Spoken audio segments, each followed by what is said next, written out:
चलो। Yes we are live, चलिए start कीजिए। Hello everyone. आज हम फिर से आपके सामने हैं एक नया लाइव लेके, एक नए और बहुत एनर्जेटिक डॉक्टर के साथ। तो चलिए स्टार्ट करते हैं। आज का जो टॉपिक है वो बहुत ज़्यादा कहेंगे तो ट्रेंडिंग बहुत है, इंसोमेनिया यानी कि स्लीपलेसनेस। इससे हर कोई बहुत ज़्यादा इफेक्ट करता है, या थोड़ी देर के लिए या थोड़ा ज़्यादा देर के लिए। तो चलिए स्टार्ट करते हैं। सबसे पहले हम अपने आज के स्पीकर का वेलकम करते हैं। Welcome doctor Divyanshi. Thank you welcome ma'am. Doctor. Welcome. थोड़ा सा इनका इंट्रोडक्शन देती हूँ। She is Dr. Devyanshi Lohini. She completed her BHMS from Chandola Homeopathic Medical College, Rudrapur, and pursued her MD in Psychiatry from Shri Ganganagar Medical College and Research Institute, and currently practicing in Noida. She is known for her compassionate approach and strong clinical insight. Her contributions to the field have been recognized with the prestigious national awards, reflecting her commitment and excellence. She has also taken the lead in organizing a national seminar in Kashipur, Uttarakhand on the theme Homeopathy, the Future Medicine. As Homeopathy is honored to welcome her as a voice of dedication, knowledge, and vision for the homeopathic community. Welcome, Dr. Divyanshi, again. Welcome doctor Divyanshi. Thank you. अभी हम back stage बात भी कर रहे थे कि she is doing such a lot of work की ताकि हम लोग कम्युनिटी को हेल्प कर सकें। चलिए डॉक्टर समीक्षा, आप स्टार्ट कीजिए। हाँ जी, हाँ जी डॉक्टर दिव्यांशी, सबसे पहले तो आपका वेलकम। जैसा Thank कि you. आपका टॉपिक है इंसोम्निया, तो आम भाषा में इंसोम्निया को क्या कहते हैं। दूसरा, जैसे 1 या 2 दिन किसी वजह से यदि कोई नहीं सोया है तो क्या वो इंसोम्निया के अंडर आता है? इंसोम्निया आम भाषा में इसको बोलते हैं कि नींद नहीं आना, नींद नहीं आ पा रही है या फिर नींद बार बार बीच में टूट जाती है, सुबह उठ के फ्रेश फील नहीं होता है। तो ये सब चीजें जो होती हैं ये इंसोम्निया में आती हैं। 1-2 दिन आपको नींद नहीं आई, उसके पीछे कोई रीजन होगा। उसके पीछे या तो आपने ट्रैवल किया होगा, या आपका कैफीन इंटेक ज्यादा हो गया होगा, या कोई पर्टिकुलर स्ट्रेस फैक्टर होगा उस दिन के लिए, तो वो इंसोम्निया में नहीं आता है। वो केवल एक स्टिमुलेंट की वजह से आपको नींद नहीं आ पाई है, वो इंसोम्निया नहीं है। ओके, तो फिर है क्या एक्चुअल इंसोम्निया? इंसोम्निया वो प्रॉब्लम है जिसमें इधर आप जो स्लीप है वो या तो इनिशिएट ही नहीं हो पा रही है, नींद आ ही नहीं रही है। दूसरा, स्लीप मेंटेन नहीं हो पा रही है, फ्रीक्वेंट अवेकनिंग्स हो रही हैं, नींद आ गई एक बार लेकिन उठ गया, उठने के बाद फिर नींद नहीं आ रही है वो। और तीसरा, सुबह उठते हैं बहुत फटीग फील होता है, बहुत ज्यादा टायर्डनेस रहती है, फ्रेश फील नहीं होता है। अगर ये चीज होती है, परमानेंटली चलती आ रही है, उसको हम इंसोम्निया डिसऑर्डर की कैटेगरी में लेके आते हैं। ओके। ओके, ठीक है, गुड। तो क्रॉनिक इंसोम्निया यदि इसका एक्यूट और क्रॉनिक फेस रहेगा, आई थिंक कि एक्यूट में आया ये क्रॉनिक आया, ऐसा रहेगा। हाँ, तो एक्यूट फेज में रहता है कि अगर कुछ दिनों के लिए ऐसा हो रहा है, 1 महीना 2 महीने के लिए अगर ऐसा हो रहा है, तो ये एक्यूट में आता है। लेकिन अगर 3 महीने से ज्यादा हो रहा है और हफ्ते में 2 या 3 दिन रहता है, हफ्ते में 2 या 3 दिन ये पोजीशन रहती है कि बार बार ऐसा हो रहा है, नींद नहीं आ रही है, उठ जा रहे हैं, तो ये क्रोनिक में आ जाएगा, अगर ये 3 महीने से ज्यादा रहता है तो। महीने से ज्यादा हो रहा है, ओके। ओके। तो फिर ये कुछ वार्निंग साइंस भी देगा क्रॉनिक वार्निंग साइंस इंसोम्निया यही का? होते हैं कि नींद नहीं आ पाना, स्ट्रेस रहना, इरिटेबिलिटी बढ़ जाती है बहुत ज्यादा जब स्लीप पूरी नहीं हो पाती है, मूड में बहुत ज्यादा चेंजेस आने लगते हैं, टायर्डनेस, फटीगनेस, ये सारी चीजें स्टार्ट हो जाती हैं। तो यही वार्निंग साइंस होते हैं कि हाँ, शायद इंसोम्निया ही है ये। ओके, तो कितनी एडिक्वेट स्लीप कितनी होती है एक हेल्दी इंडिविजुअल के लिए, कितनी एडिक्वेट रहती है, कितने घंटे सोना, या एज या लाइफस्टाइल के साथ ये टाइमिंग्स चेंज भी होते हैं क्या? हाँ, एज के साथ ये टाइमिंग चेंज होते हैं। नॉर्मल एडल्ट्स की जो स्लीप होती है वो 7 to 8 आवर्स की होती है। 7 to 8 आवर्स अगर हम प्रॉपरली बिना डिस्टरबेंस के सो पा रहे हैं तो वो नॉर्मल है। और विद एज, जैसे हम एडल्टहुड में जाते हैं और हम मतलब एज एल्डरली एज आ जाते हैं, तो क्योंकि हमारे बॉडी के मेटाबॉलिज्म फिर स्लो डाउन हो जाते हैं, हमारी बॉडी में उतनी एनर्जी की जरूरत नहीं होती है, तो हमारी स्लीप भी उस हिसाब से थोड़ी सी रिड्यूस हो जाती है। तो जो एल्डरली होते हैं उन वो अगर 6 घंटा भी सो गए, 5 to 6 आवर्स भी सो गए, उनके लिए वो इनफ रहता है। ओके, तो एडिक्वेट स्लीप क्या 7 to 8 आवर्स ही होती है वैसे जो normal? Normal 7 to 8 hours without disturbance अगर स्लीप आ गई तो वो एडिक्वेट है आपके पूरे दिन भर के सारे चीजें करने के लिए। ओके। और अगर डिस्टर्ब हो जाती है देन? डिस्टर्ब हो जाती है तो फिर वही वाली प्रॉब्लम आती है कि टायर्डनेस रहती है पूरा दिन भर, तो वो एडिक्वेट नहीं है। ओके। तो इंसोम्निया में फिजिकल प्रॉब्लम या मेंटल या इमोशनल कुछ प्रॉब्लम्स की वजह से होती है ये इंसोम्निया की प्रॉब्लम? हाँ, क्या-क्या मतलब उसके कॉजेज़ क्या-क्या रहेंगे बेसिकली? इंसोम्निया के बहुत सारे कॉजेज होते हैं। मेंटल कॉज तो होता ही है, अगर किसी को एंजाइटी की प्रॉब्लम है, ओवरथिंकिंग की प्रॉब्लम है, डिप्रेशन में है पेशेंट, पीटीएसडी हो गया है, पोस्ट ट्रॉमेटिक स्ट्रेस डिसऑर्डर, या कोई भी साइकिक कंडीशन है, तो वो तो इंसोम्निया को ट्रिगर करती ही करती है। इसके अलावा हमारा लाइफस्टाइल जो हो गया, लाइफस्टाइल में जैसे कि लेट नाइट तक आजकल सोते हैं सब लोग, स्क्रीन टाइम बहुत ज्यादा बढ़ गया है, लोगों का कैफीन इंटेक भी बहुत बढ़ गया है, स्मोक हुँ। करते हैं, ये सारी चीजें हैं जो इंसोम्निया को ट्रिगर करती हैं। और फिजियोलॉजिकल प्रॉब्लम्स हो गई, जैसे कि हाइपरटेंशन या डायबिटीज, या हार्ट से रिलेटेड कोई प्रॉब्लम है, कार्डियोवैस्कुलर प्रॉब्लम, हार्मोनल डिसबैलेंस है, हाइपोथायरायडिज्म है, इनकी वजह से भी इंसोम्निया होता है। ओके। पेन्स वगैरह की वजह से भी होता है ना? पेन से, जनरल पेन। अर्थराइटिस से, हाँ, हाँ, उनकी क्योंकि वजह से भी। ज़्यादातर पेशेंट्स आते हैं कि हम इसकी वजह से सो नहीं पाते हैं। हमारे को पेन होती है, हम सो नहीं पाते हैं। हाँ, पेन्स की ताकि वजह से बार बार अवेकनिंग्स होती है नाइट में। बिल्कुल, बिल्कुल। अब सोनी, आप म्यूट पे हो।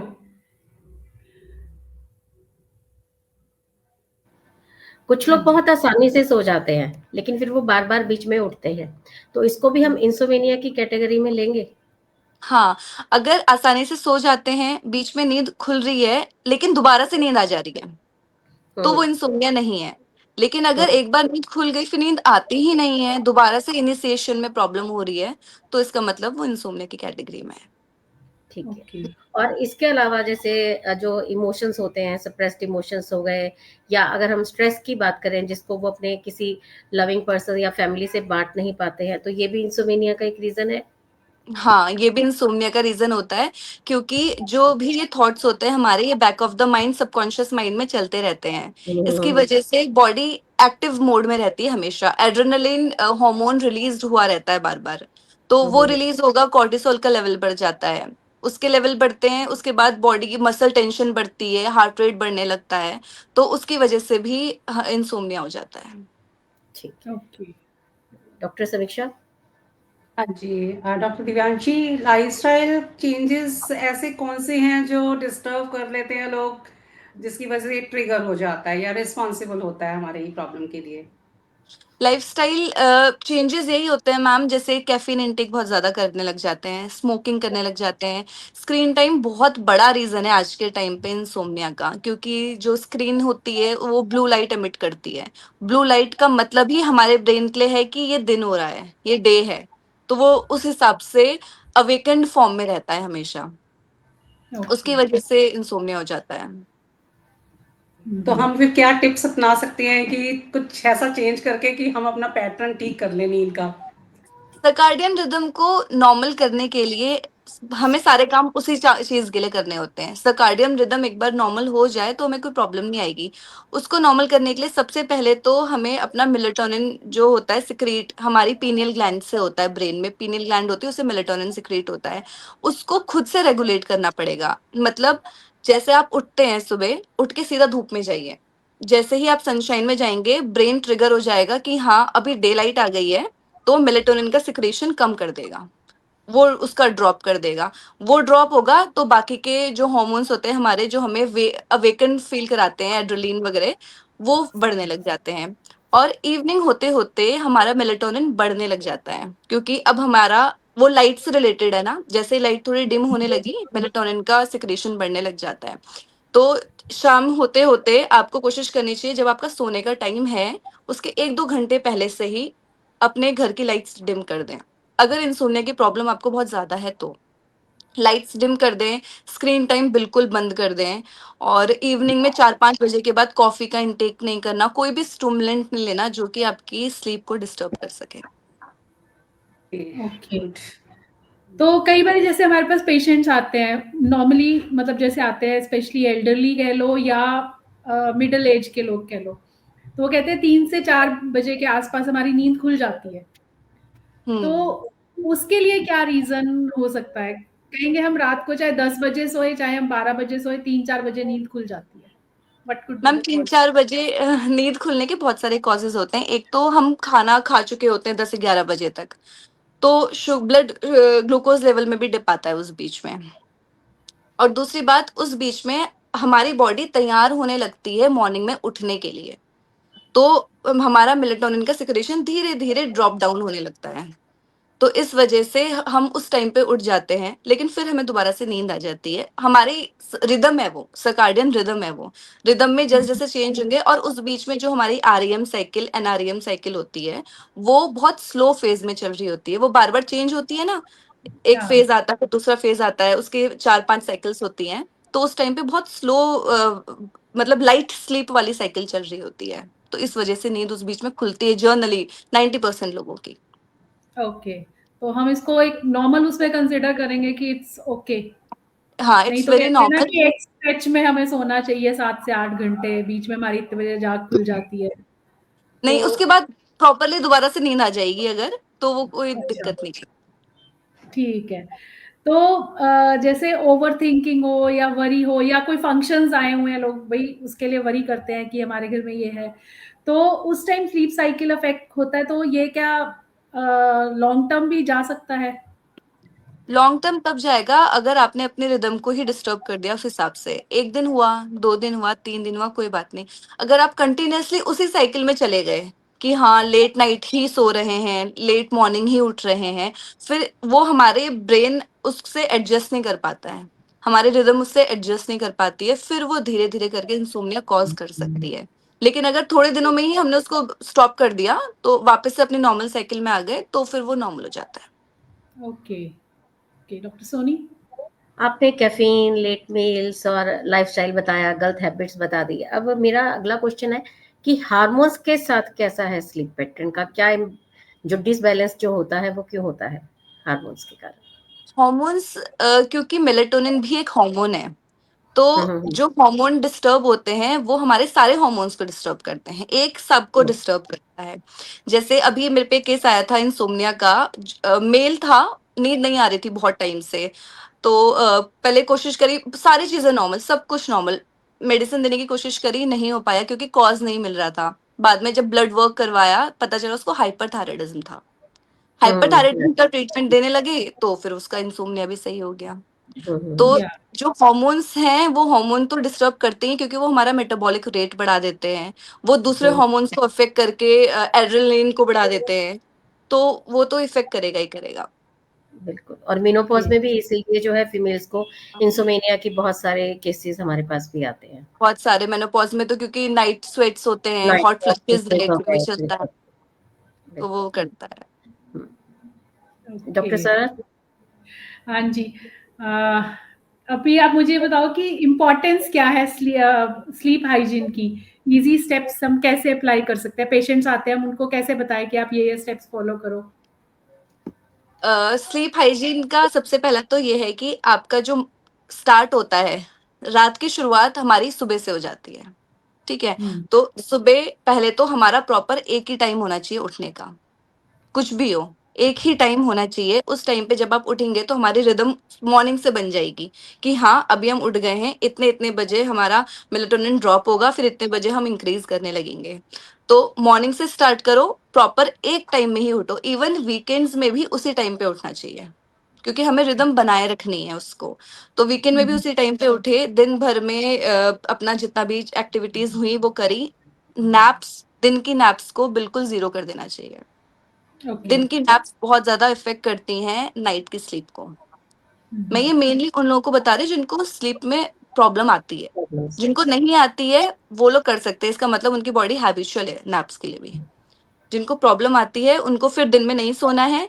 शाम होते होते 4 बजे के बाद से तो कोई भी स्टूमुलेंट नहीं लेना है, ना कॉफी, ना स्मोक, ना टी, क्योंकि ये सारी चीजें हमारे सिस्टम में रहती हैं 4 to 5 आवर्स के लिए।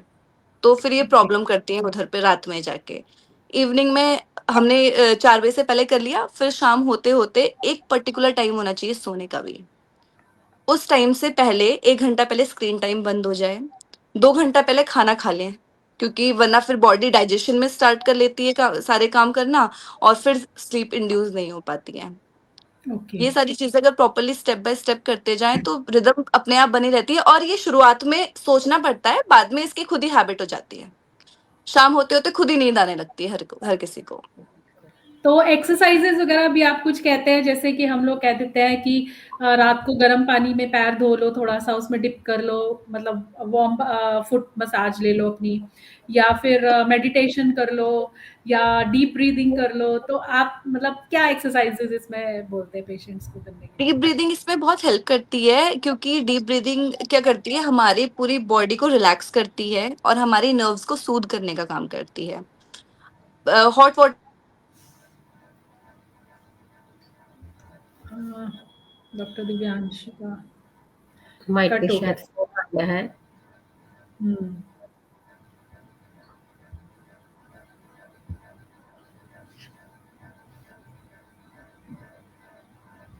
दोबारा ज्वाइन करना होगा उनको क्या लिंक से? आई थिंक उनको दोबारा ज्वाइन करना पड़ेगा।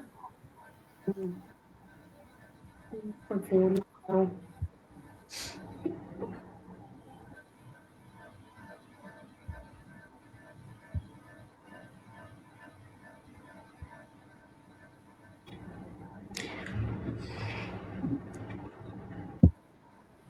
आज का टॉपिक अच्छा जा रहा है, काफी हम्म, अच्छा चल रहा है कि हमारे को इंसोम्निया में अभी होम्योपैथिक पार्ट अभी हम स्टार्ट करते हैं थोड़ी देर में। आगे नहीं अभी नहीं आया। ओके।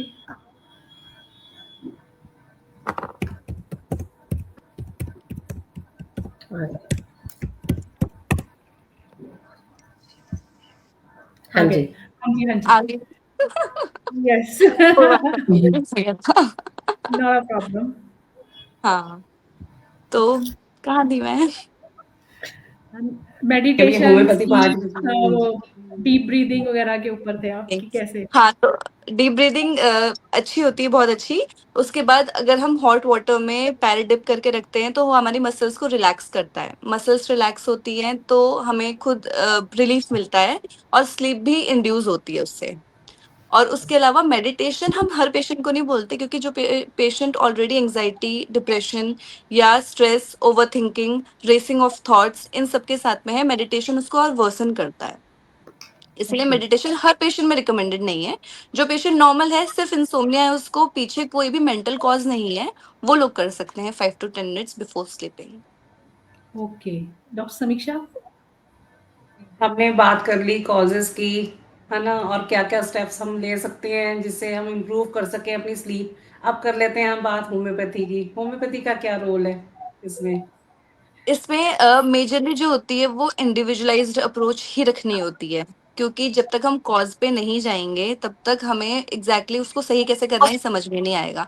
अगर कोई पेशेंट जर्नल एंजाइटी डिसऑर्डर का पेशेंट है, तो वो एंजाइटी कब शुरू हुई, कैसे शुरू हुई, उस टाइम पे क्या सिचुएशंस थी, वो रूट कॉज है। अगर पेशेंट कोई फिजियोलॉजी पैथोलॉजिकल प्रॉब्लम है, जैसे थायराइड, जैसे कि post menopausal syndrome, diabetes. Diabetes, इनका है, तो उसको वहां जाके करनी पड़ेगी। अगर नॉर्मल इंसोम्निया है, कोई भी पीछे कोई भी रीजन नहीं मिल रहा है, तो हम पैसिफ्लोरा देते हैं। पैसिफ्लोरा हमारी नर्व्स को काम करने का काम करता है। जर्नल, ये जर्नल मेडिसिन है। इसके अलावा कॉफिया क्रूडा बहुत अच्छी मेडिसिन है, जिनमें ओवर थिंकिंग की प्रॉब्लम है और रेसिंग ऑफ थॉट्स होता है, विदाउट एनी रीजन बिहाइंड। कोई रीजन नहीं है, सब कुछ सही चल रहा है घर में, कोई भी दिक्कत नहीं है, उसके बाद भी रेसिंग ऑफ थॉट्स है, ओवर थिंकिंग है, तो हम कॉफिया क्रूडा देते हैं। जो पेशेंट बहुत ज्यादा स्टिमुलेंट्स लेते हैं, कॉफी, अल्कोहल, सिगरेट, नई टाइम पे सोते हैं, उनको हम नक्सवोमिका दे देते हैं। ये जर्नल मेडिसिन है। बाकी इसके अलावा जो अप्रोच होती है वो इसमें इंडिविजुअलाइज्ड ही होती है, क्योंकि हमें कॉज के बिना, इंसोम्निया कभी कभी केवल एक सिम्टम होता है, कॉज नहीं होता। तो जब वो सिम्टम है तो हमें कॉज पे जाके फिर मेडिसिन देनी पड़ती है। ठीक। ओके। हम लोग सब इंडियंस हैं, हमें पता है कि जब तक बीमारी हमारे हाथ से बाहर नहीं निकलती, हम लोग होम रेमेडीज पर ही रहते हैं। ठीक है, हाँ, तो बिल्कुल। आप वो टाइम बताइए जब पेशेंट को ये सोचना चाहिए कि अब होम रेमेडीज नहीं, अब टाइम आ गया है कि मैं डॉक्टर के पास जाऊं और प्रॉपर ट्रीटमेंट लूं। प्रॉपर वही, जब क्रोनिक इंसोम्निया लगने लग जाए कि हाँ हफ्ते में 2-3 दिन तो ऐसा हो ही रहा है कि नींद नहीं आ रही है और आ जाती है तो बार बार खुल जा रही है, उसके बाद नेक्स्ट डे अगर हमारा वर्क और लाइफ इम्पैक्ट हो रही है उस चीज की वजह से, हम काम नहीं कर पा रहे हैं, कॉन्सेंट्रेट नहीं कर पा रहे हैं, मेमोरी में डेफिसिट आने लग गया है, मेमोरी थोड़ी वीक होने लग गई है, कहीं भी फोकस नहीं हो पा रहा है, तो इसका मतलब है अब होम रेमेडीज से हट के अब सीधा मेडिकेशन पे जाने की जरूरत है।